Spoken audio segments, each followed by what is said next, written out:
Yes big breaking చూస్తున్నాం మనం. పులివెందులలో war one side అయింది. జగన్ అడ్డాలో టీడీపీ జెండా పాతింది. పులివెందుల జెడ్పీటీసీ ఉప ఎన్నికలో టీడీపీ అభ్యర్థి లతారెడ్డి భారీ మెజార్టీతో గెలిచారు. వైసీపీ సోదులో లేకుండా పోయింది. పులివెందులలో మొత్తం 10,601 ఓట్లు ఉండగా 8,103 ఓట్లు పోలయ్యాయి. వీటిలో లతారెడ్డికి 6,716 ఓట్లు రాగా ప్రత్యర్థి వైసీపీ అభ్యర్థి హేమంత్ రెడ్డికి 683 ఓట్లే దక్కాయి. ఇక Pulivendula TDP incharge BTech Ravi సతీమణే Latha Reddy. Jagan ఇలాకాలో ZPTC ఉప ఎన్నిక కావడంతో టీడీపీ వైసీపీ నేతలు ఈ పోరును ప్రతిష్టాత్మకంగా తీసుకున్నారు. ఇక పోలింగ్ రోజున పులివెందులలో చాలా ఘర్షణలు జరిగాయి. 2 చోట్ల రీపోలింగ్ కూడా జరిగింది. వీటన్నిటిని దృష్టిలో పెట్టుకుని కౌంటింగ్ కు గట్టి బందోబస్తు ఏర్పాటు చేశారు. ఇది చిన్న ఎన్నిక అంటూనే వైసీపీ గట్టిగానే ఎదుర్కోవాలని చూసింది. కానీ అధికార టీడీపీ మినిస్టర్ రామప్రసాద్ రెడ్డి గారు ప్రస్తుతం మనతో పాటు మంత్రి రామప్రసాద్ రెడ్డి అని ఉన్నారు. ఆయన అడిగి తీసుకునే ప్రత్యేకత మీరు చెప్పినట్టే ఇంత ఎక్స్క్లూజివ్ గా యూనెస్కో ఒక మాట చెప్పారు. మీరు మాట్లాడడం ఉండగానే ఒంటిమిట్టలో 3,400 మెజార్టీ ఉంది అని చెప్పారు. ప్రస్తుతం పులివెందులో కూడా ఘన విజయం సాధించడం పట్ల ఏ విధంగా భావించవచ్చు? ఎన్నిక జరిగితే రాష్ట్రంలో ఏ స్థానానికైనా అక్కడ విజయం అయితే తెలుగుదేశం పార్టీది, కూటమి ప్రభుత్వాన్ని ఉంటుంది. ఎందుకంటే ఈ రోజు ఒక శాంపుల్ ఇది. గత 20 సంవత్సరాలుగా 5-6 పర్యాయాలుగా ఎన్నికలు జరగని పులివెందుల స్థానం అయితేనే ఒంటిమిట్ట స్థానంలో ఈ రోజు ప్రజలు బ్రహ్మరథం పట్టారు. అంటే దీనికి నిదర్శనం ఏంటంటే చంద్రబాబు నాయుడు గారి పట్ల నమ్మకము, ఆయన చేస్తున్న అభివృద్ధి సంక్షేమ పథకాలకు ప్రజల పట్ల ఉన్న విశ్వాసంతోనే ఈ విజయం కారణమైందండి. ముఖ్యంగా జగన్మోహన్ రెడ్డికి ఇది ఒక వార్నింగ్. ఎందుకంటే ప్రజాస్వామ్యంలో మీరు ప్రతిపక్ష హోదా కూడా దక్కకపోయినా మీరు ఒక ప్రతిపక్ష నాయకుడిగా వ్యవహరిస్తున్న తీరును కూడా ప్రజలు ఆశ్రయించుకునే పరిస్థితి ఏర్పడింది. ఎందుకంటే రైతులకు మీరు ఏం న్యాయం చేశారు? రైతులు మామిడి పంట విషయంలో తెలుగుదేశం పార్టీ ముఖ్యమంత్రి గారు చిత్తశుద్ధిగా ప్రభుత్వం ఆదుకుంటే మీరు మామిడి పనులన్నీ ఎత్తుకొని రోడ్ల పైన పడేస్తారు.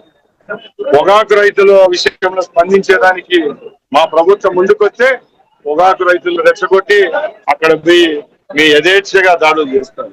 మిర్చి రైతుల పరిస్థితి అమరావతి, విజయవాడ, గుంటూరు ప్రాంతంలో వరదలు వస్తే ఒక్క నిమిషం కూడా నీళ్ళలోకి దిగి వాళ్ళ యొక్క కన్నీరు దుర్చిన పాపాన్ని పోలేదు.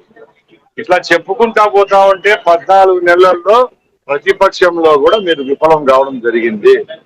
అంటే మీ 2 స్థానాలు, సిట్టింగ్ స్థానాలు కూడా పోగొట్టుకున్నారంటే ఈ రోజు మీ పార్టీ కాలగర్భంలో కలిసిపోయే రోజు దగ్గరలో ఉంది అని అర్థం. ముఖ్యంగా చంద్రబాబు నాయుడు గారికి, మా యువ నాయకుడు లోకేష్ బాబు గారికి ఒక గిఫ్ట్ గా ఇస్తున్నాం.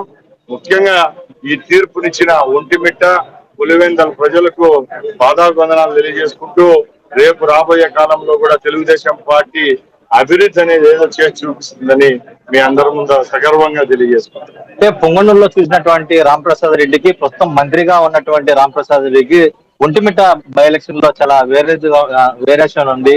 ప్రస్తుతం వైసీపీ ఏజెంట్లు కూడా టీడీపీ ఏజెంట్లు భయపాంతలు గురి చేయడంతోనే మీరు ఏమైనా స్పాటికల్ జరిగింది, అక్కడ ఎటువంటి భయాందోళన గురి కావాల్సిన పరిస్థితి ఏమైంది? ముఖ్యంగా వైసీపీ వాళ్ళు జగన్మోహన్ రెడ్డి నా మీద చేసిన కామెంట్ నేను స్పందిస్తున్నా.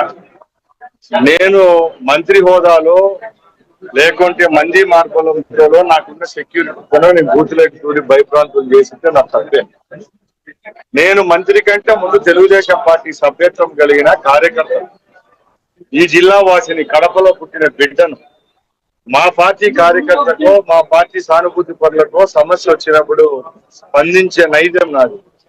ఇదే నెల 2023లో మా నాయకులు, ఆ రోజు మాజీ ముఖ్యమంత్రి అయిన చంద్రబాబు నాయుడు గారు అంగళ్ళు పొంగునూరుకి వస్తా అంటే ఏ హోదా లేకున్నా కూడా ఆ రోజు మీ గుండాలపై, మీ వ్యవస్థపై తిరగబడి కేసులు పెట్టించుకొని జైలుకు పోయే స్థాయికి తెచ్చుకున్న పరిస్థితి. ఈ రోజు మంత్రి హోదాలో ఉన్నా కూడా ఒక కార్యకర్తగానే అక్కడికి పోయి భరోసా నింపడం, అలాగే ఎవరైతే మా పార్టీ సానుభూతి పరులను, పోలింగ్ ఏజెంట్లను భయప్రాంతం చేస్తున్నారో వాళ్ళందరికీ చెప్పడం జరిగింది తప్పక ఎక్కడ రుజువు ఉందో ఒకసారి జగన్మోహన్ రెడ్డి గారిని కోరుకుంటున్నాను.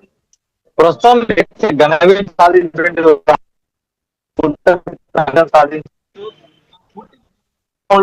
ఇది బిజీ